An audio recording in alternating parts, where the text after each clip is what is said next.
उत्तर प्रदेश के एक छोटे से गांव में एक पुरानी हवेली थी जिसे सब ठाकुर की कोठी कहते थे। कहते हैं कि उस हवेली में कोई नहीं रहता, लेकिन रात को वहां से किसी औरत के रोने की आवाजें आती थीं। गांव के लोग मानते थे कि सालों पहले ठाकुर की बेटी राधिका की उसी हवेली में रहस्यमय तरीके से मौत हो गई थी।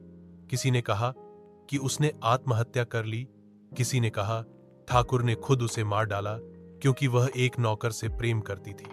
सच्चाई कोई नहीं जानता। राधिका की आत्मा अब भी उस हवेली में भटकती है। रात का हादसा। एक दिन गांव के दो लड़के अर्जुन और दीपक ने तय किया कि वे उस हवेली में एक रात बिताएंगे, यह साबित करने के लिए कि वहां कोई भूत नहीं है।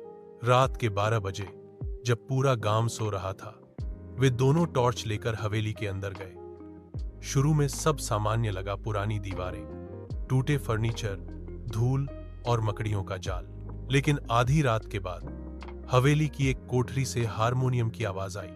दोनों चौंक गए क्योंकि वहां कोई नहीं था।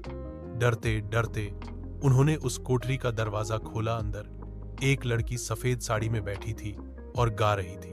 अर्जुन ने टॉर्च की रोशनी उसकी तरफ घुमाई, लेकिन वह चेहरा नहीं दिखा। तभी दीपक चिल्लाया, भाई, इसके पैर उल्टे हैं।